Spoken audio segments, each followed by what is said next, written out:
Good morning. Welcome. Welcome to our Unitarian Church. I'd like to say how glad I am to see that there are so many of you who opted to not go drinking in the provincial parks this weekend. Welcome to the Unitarian Church this morning. You may notice that we are somewhat more floral than typically we are. And that's because yesterday afternoon we celebrated the wedding of Gordon Ritchie and Robert Begg. And aside from all his musical gifts and herbal gifts, some of you who've known him for a long time may recall that Gordon was a florist for many years. Hence, we are decorated. The Unitarian Universalist faith is a creedless community dedicated to a free and responsible search for truth and meaning. We embrace a pluralist philosophy, opening our hearts and minds to diverse ideas, feelings, and expressions of world community, which is really what today's service is about. Whatever your heritage, whatever your faith, whomever you love, you are welcome here today. We respectfully acknowledge that we meet on the traditional Cree lands and are now part of Treaty 6 territory. It is a historic gathering place for many nations. If you are new here, we invite you to stay afterwards for coffee hour and to get to know us. And if you have not already done so, please visit our newcomer table in the hall. They have lots of useful information, and most of the time they're very nice people too.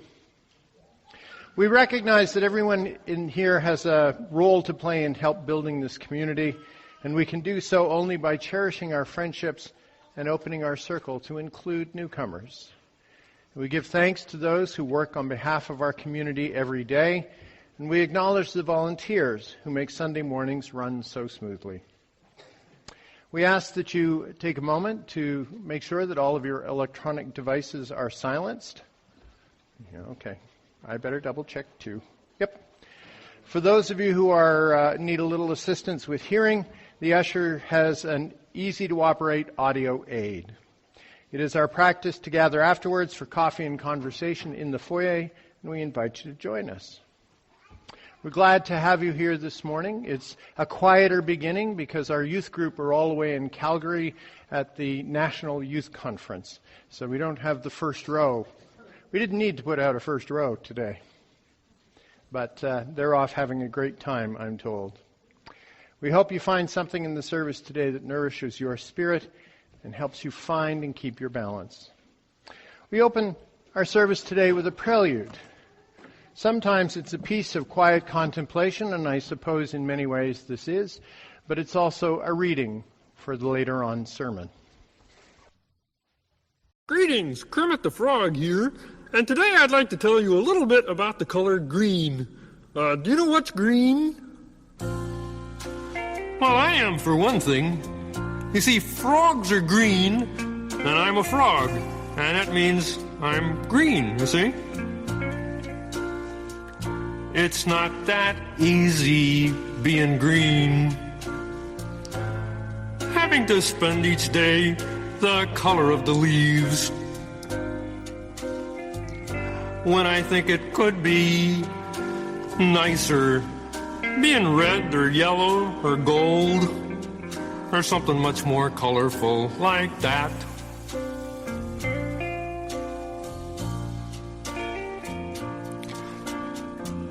It's not easy being green.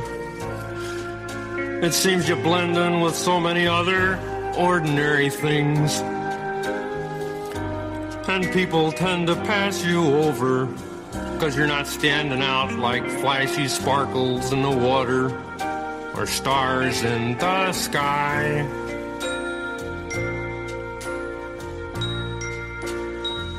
But green's the color of spring, and green can be cool and friendly like,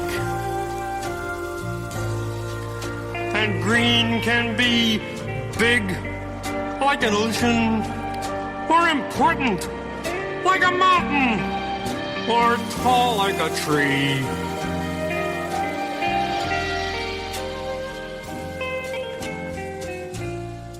When green is all there is to be, it could make you wonder why. But why wonder, why wonder? I am green, and it'll do fine. It's beautiful, and I think it's what I want to be.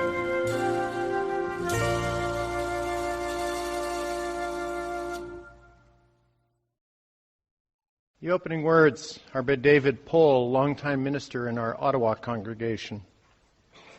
We come to this time in this place to rediscover the wondrous gift of free religious community, to renew our faith in the holiness, goodness, and beauty of life, to reaffirm the way of the open mind and the full heart, to rekindle the flame of memory and hope, and to reclaim the vision of an earth made fair and all her people one. I'd like to invite Jeff Bezantz forward. Jeff is an usher, a social activist, a longtime member, a trumpeter, a member of Curiousity. I'd like to ask him to light our chalice this morning. The symbol of our faith, the campfire around which we gather this holiday weekend, and the light of spirit. Let's claim this particular candle, this particular flame, by singing hymn number 118, 118, This Little Light of Mine.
I'd like to invite Will and the children to come forward and light our children's chalice today.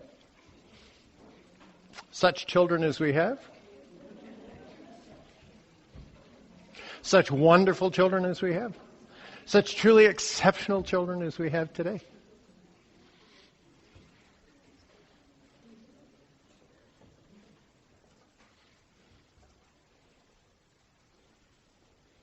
Let's do another This Little Light of Mine. Just one verse.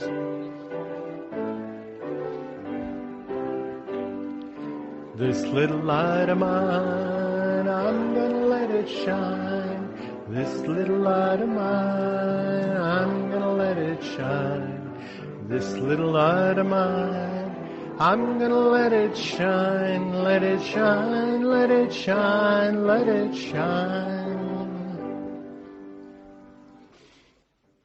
Well, I want to start with a thank you. I want to thank all of you who with pledges or checks or direct deposits or $1 in the plate now and again support the work of this congregation. Because without you, we wouldn't be here.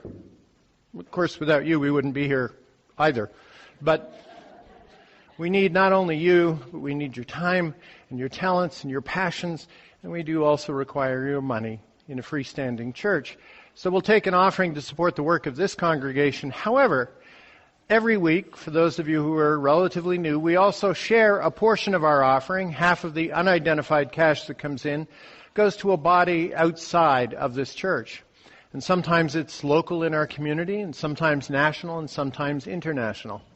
This month, we have been collecting for YES, and I always forget the new name, Youth Empowerment Support Services. Youth Empowerment and Support Services, a wonderful organization that helps a lot of kids who are on the streets or near to being on the streets. So it's a very excellent organization here in Edmonton.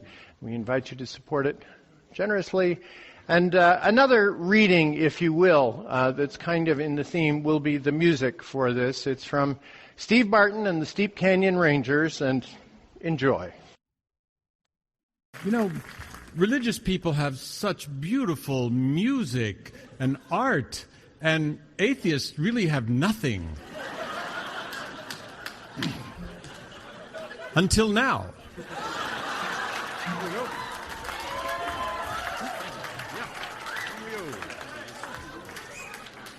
This is the entire atheist hymnal right here. Little tune called Atheists Don't Have No Songs. Christians have their hymns and pages. Hymns and pages. Habanagillas for the Jews. For the Jews. Baptists have the Rock of Ages. Rock of Ages. Atheists just sing the blues. Romantics play Claire de Lune. Claire de Lune. Born again sing He is risen. But no one ever wrote a tune for godless existentialism. For atheists, there's no good news. They'll never sing a song of faith. In their songs, they have a rule. The He is always lowercase. The He is always lowercase. Some folks sing a Bach cantata. Lutherans get Christmas trees. Atheist songs add up to nada. But they do have Sundays free.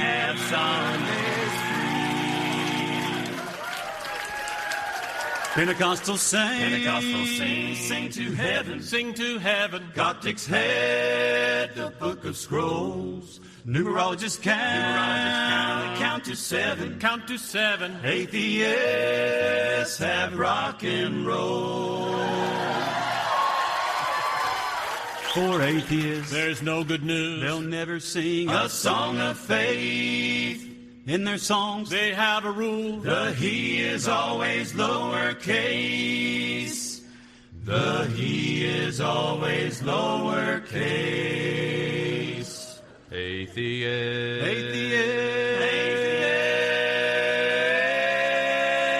don't have no song. Christians have their hymns and pages. Habanagillas for the Jews. Baptists have the Rock of Ages. Atheists just sing the blues. Catholics dress up for Mass and listen to Gregorian chants. Atheists just take a pass. Watch football in their underpants.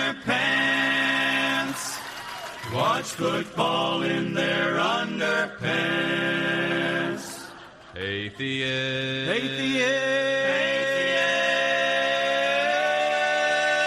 don't have no song.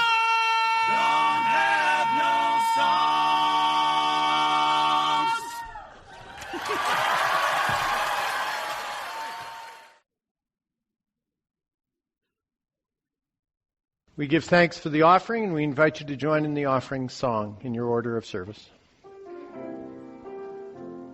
You I receive, to you I give. Together we share, and from this we live. From you I receive, to you I give. Together we share, and from this we live. A weekly tradition for us is acknowledging that each one of us is unique and an individual and has a story to tell. And we come into this room every Sunday maybe feeling just okay or good or great because of the story we have to tell. And sometimes we're sad or a little heartbroken or troubled. We recognize that by inviting people to come forward as they wish and light a candle for a particular joy or particular concern. And this Sunday we'll do this silently. So if you'd like to light a candle, please come forward now.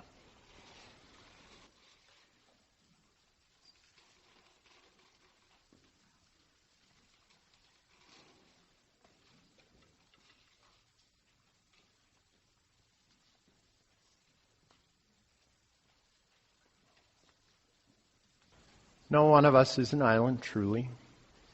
We're all interconnected by so many things to each other, to generations past and generations to come, to the world around us in so many ways.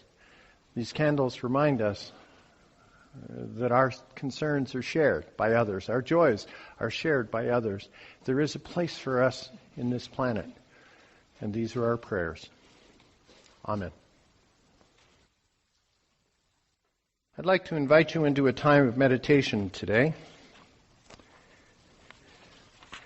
Ralph Waldo Emerson was one of the earliest ministers of our Unitarian community back in the 1820s, and he eventually went on to become widely known as a premier American philosopher. He writes, this is one of my favorite passages of his, the Oversoul. Let us learn from the revelation of all nature and thought that the highest dwells within us, that the sources of nature are in our own minds. As there is no screen or ceiling between our heads and the infinite heavens, so there is no bar or wall in the soul where we, the effect, cease and God, the cause, begins. I am constrained every moment to acknowledge a higher origin for events than the will I call mine. There is deep power in which we exist, and whose beatitude is accessible to us. Every moment when the individual feels invaded by it is memorable. It comes to the lowly and simple. It comes to whosoever will put off what is foreign and proud. It comes as insight. It comes as serenity and grandeur. The soul's health consists in the fullness of its reception. Forever and ever the influx of this better and more universal self is new and unsearchable. Within us is the soul of the whole, the wise silence, the universal beauty, to which every part and particle is equally related, the eternal one. And when it breaks through our intelligence, it is genius. And when it breathes through our will, it is virtue. And when it flows through our affections, it is love. I invite you into a time of silence and reflection. And after a few moments, I'll play a song, a hymn of sorts, by a man named Peter Mayer, who is a Unitarian Universalist and has captured in recent decades some wonderful feelings about spirituality that are coursing and being reborn in our movement. I invite you to enter a time of silence together.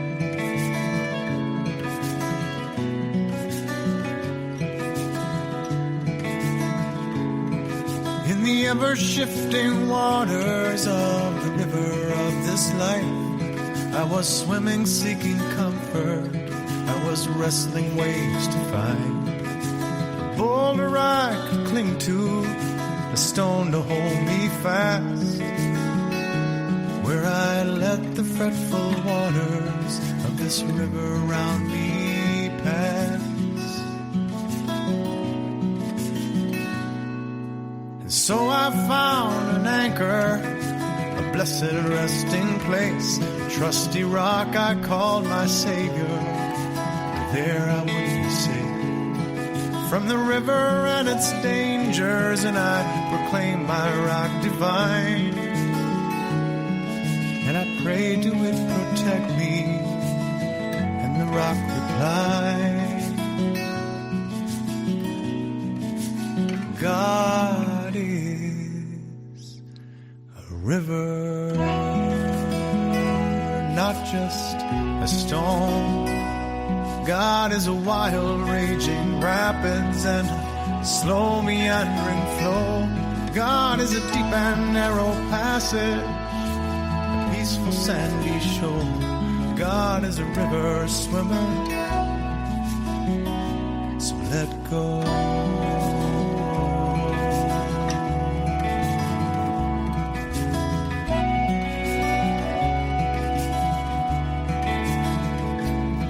Still I clung to my rock tightly with conviction in my arms, never looking at the stream to keep my mind from thoughts of harm. But the river kept on coming, kept on tugging at my legs, till at last my fingers faltered and I was swept away.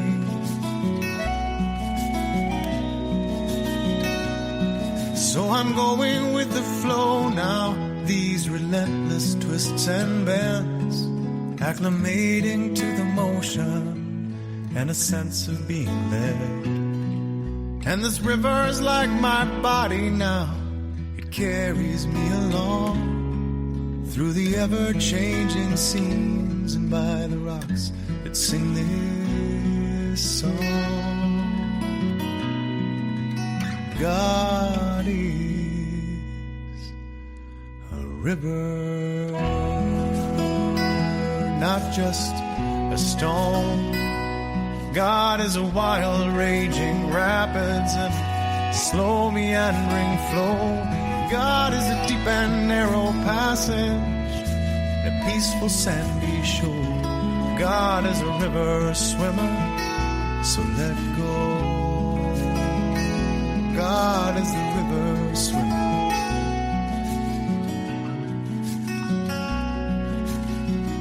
so let go.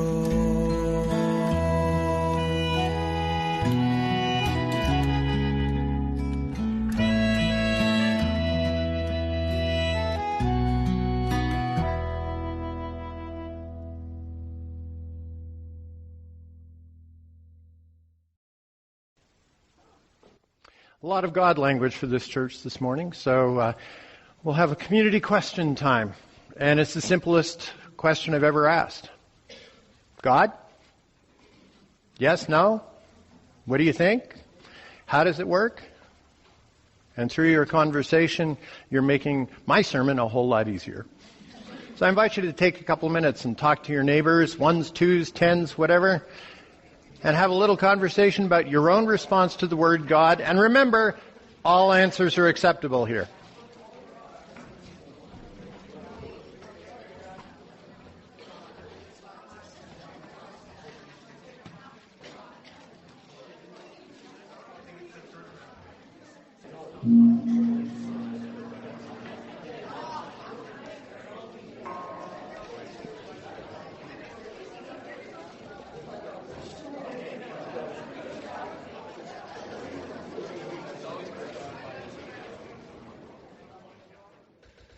When this gray hymn book was introduced in 1993, it may feel dated now because it was 1993, but it had some real steps forward.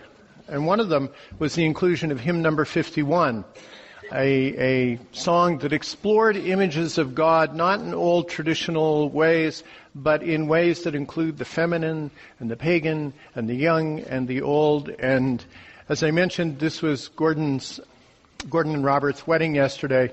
And I don't know if you've ever played this game, those of you who've been around for a while, but open to the very front of the book and see who bought the book that you're singing from today. And the reason why I mention it is the book that I have celebrates the 1991 marriage of Karen and Andrew Mills. So I invite you to join in hymn number 51, Lady of the Season's Laughter.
Words.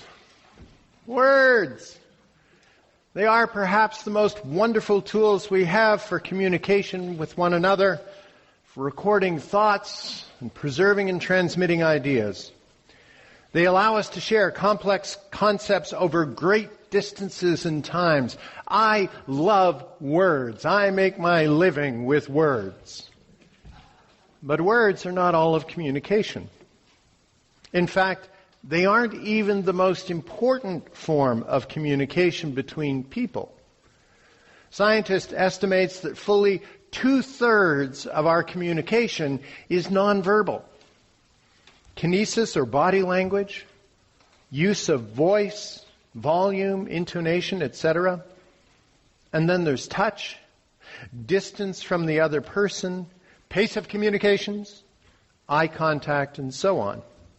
2/3 of our communication, they say, takes place without the words. But it is words that dominate our awareness more than those other things. We are so attuned to words, inundated with words. Words can be our greatest tool, but also our greatest burden.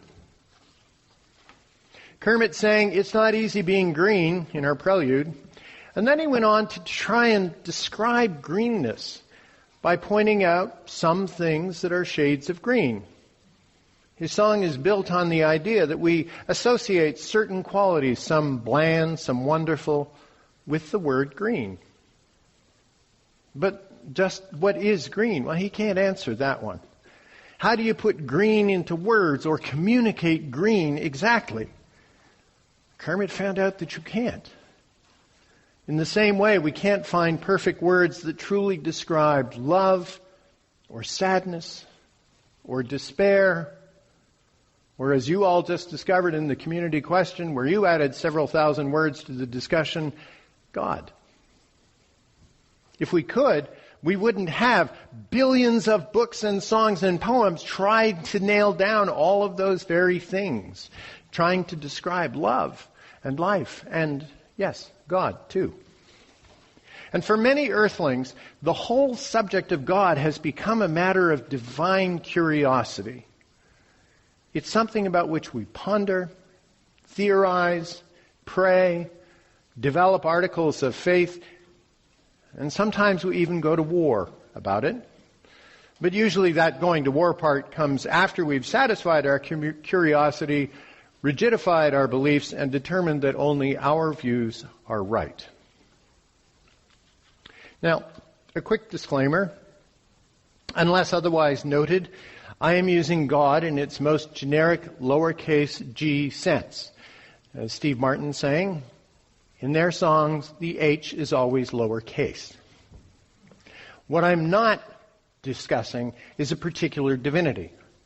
Not the guy who supposedly walked with Adam in the garden or got ticked off with everybody and drowned everyone but Noah's family. I'm not talking about Jesus' distant father, nor Allah, nor Shiva, nor Venus, nor Bridget, nor. They are all characters described by words. Characters invented by us, by human beings. They are masks made from words that we hang on this thing we are desperately trying to describe. So today when I use the word God, I'm speaking of an impulse, a feeling, something that tickles us deep inside. I'm speaking of the color green, something that is perceived uniquely by each one of us, understood by each one of us uniquely, and then very likely described by each one of us in a way that is unique to us. So if you are an atheist or a believer or an agnostic or someone who has been battered by the word God, take a deep breath. Nothing here is intended to insult or force you to think in a certain way. I'm merely exploring making use of the inadequate tool of words. The God problem, if you will, is what theologians and priests and ministers have built thousands upon thousands of libraries trying to pin down God in words. Now, some of those were merely curious and were just trying to get a handle on a feeling, express something from deep in their soul. And others, as I'm sure comes as no surprise, were dogmatically using a single narrow version of God to solidify positions of power or build institutions. They have waged wars about words more than about the idea of God.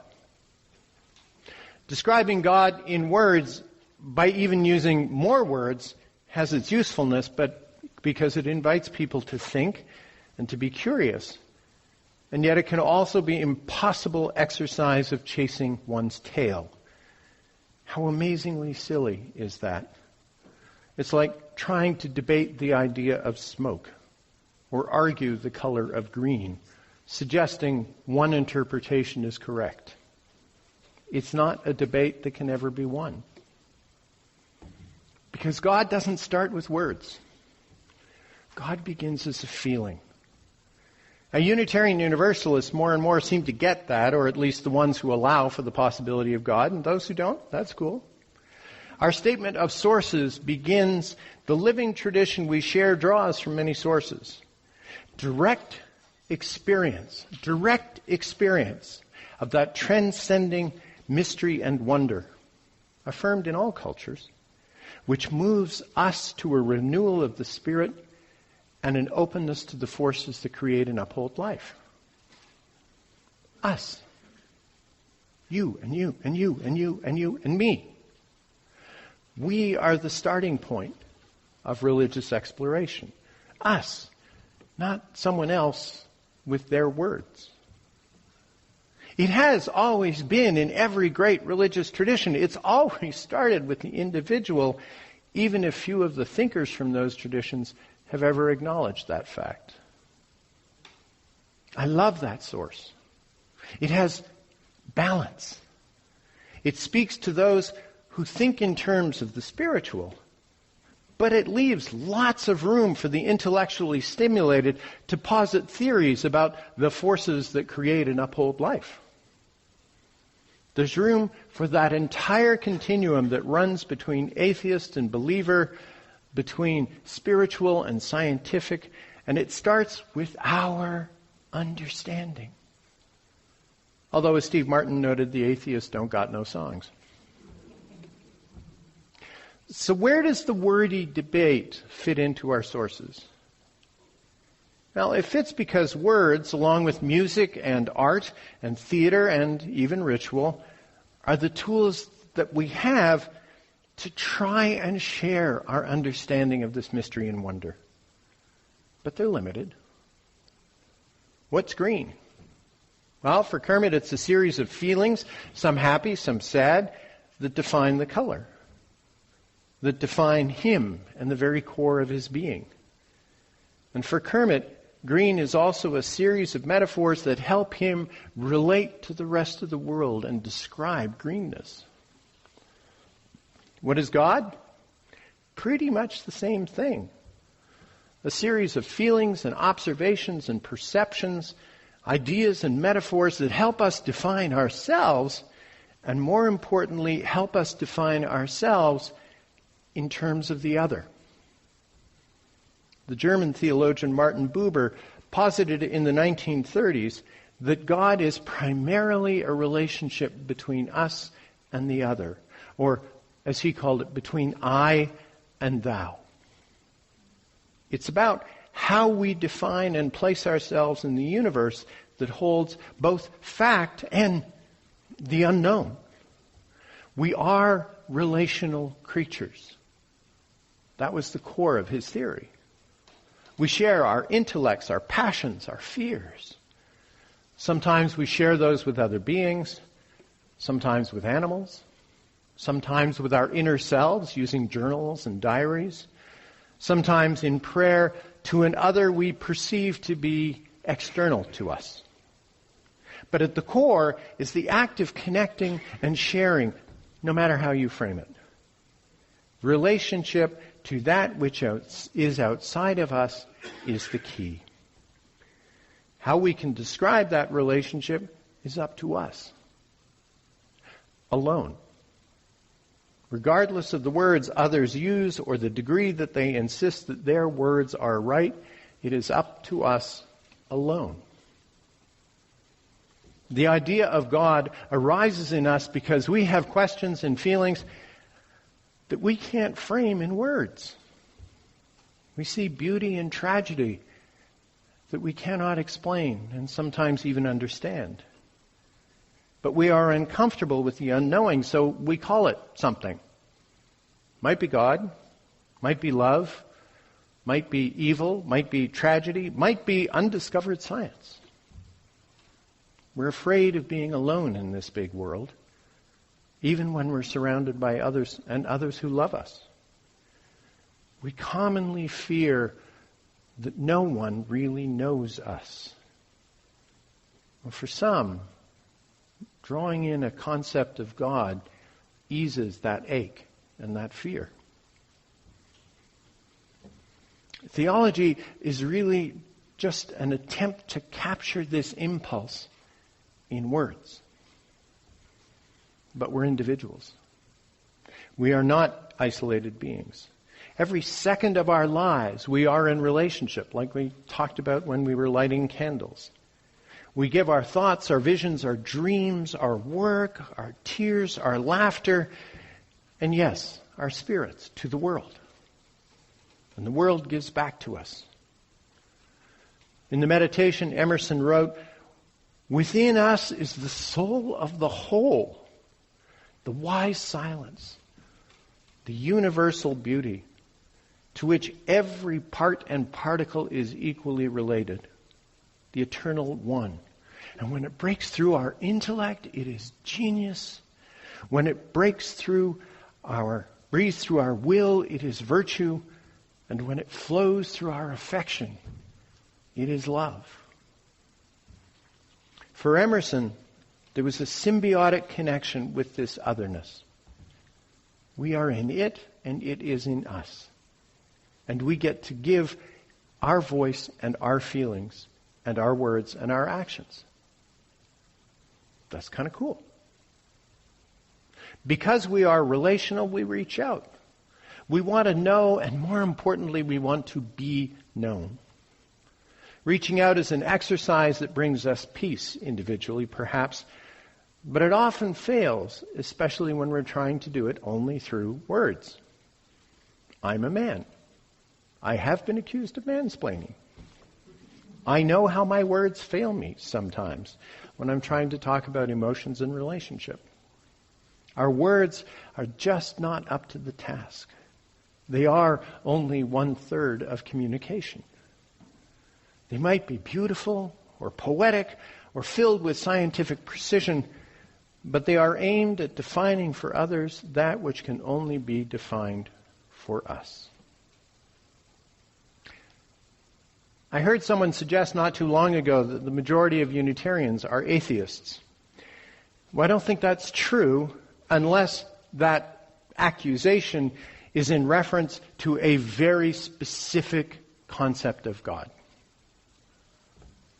I think that there's a lot more belief in this room, belief in something other, something thou in relationship with our I. I think there's a lot more belief in that in this room than atheism can claim as support. And if not belief in some concept of God, then at least agnosticism, the position of not knowing for sure. Agnostics neither believe nor disbelieve. They just don't know. They're waiting for more evidence. And there are some, of course, for whom the whole word God has been irreparably damaged beyond reclamation. And if that's you and this sermon has made you uncomfortable, I apologize. It's sad, but it's fine. The last thing we need is to be forced to use the same words. But if that is your place, if God is a bad word for you, I'd invite you to define whatever it is that connects you to the other. You don't have to justify it. You don't have to explain it. I'm not expecting a flood of emails. But I do suggest that you find ways to be curious about that connecting force. It does not require your worship. I don't think any concept of God actually ever did. It does not require your worship, but there may be a part of you that needs to at least honor its existence. I, for one, believe in God most of the time, because when I'm at my best, I am intently aware of the 1,000 threads of connections that surround me, embrace me, and hold me and tie me to others. I don't think this God has anything to do with my daily life or is watching me or anything like that. I think this God just exists in those connections. And there are days when I contemplate the horrors that do exist in the world, the massive failings in human enterprise, the more manageable failings of my own character. People and peoples do horrible things. And on those days, believing in the religious impulse is pretty hard. On those days, I confess to sometimes longing for that Father deity who would punish the wrongdoers. The other wrongdoers, not me, of course. There's something delicious in the idea of divine smiting. But I don't call that religion. I don't even call that faith or belief. I call that the same sort of flight of fancy as the ways I imagine spending the millions in the lottery win that I will claim on Wednesday night. But mostly I believe in God because I believe in myself and in you and in the goodness of people I do not know and will never meet. I believe that I'm deeply related to all of them and to nature as well. I believe in God because there is great art and there are passionate social activists. I believe in God because there is great music and, especially for me, fabulous chefs. I believe in God because I have felt love, absolute and complete love in my life. All of those things I've named arise from our connections with ourselves and the other. all of those transcendent and mysterious connections leave me breathless. I call that impulsive breathlessness God. Amen. When I was a student a long, long time ago and read that reading of Waldo Emerson about the Oversoul and was thinking about how we connect to the universe, he has another reading that talks about it's there like a fine ether. And I developed this odd little concept for myself that God sort of exists up there in the universe, and if we choose to, we can tap into that divine energy. Kind of like the bumper cars at the carnival. You know, you're in a little car that's going nowhere until this little rod connects with the electricity, and then you can go. So in honor of Ralph Waldo Emerson's concept of the Oversoul and my destruction of that concept, we're going to close with hymn number 30, Over My Head.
That'll wake you up.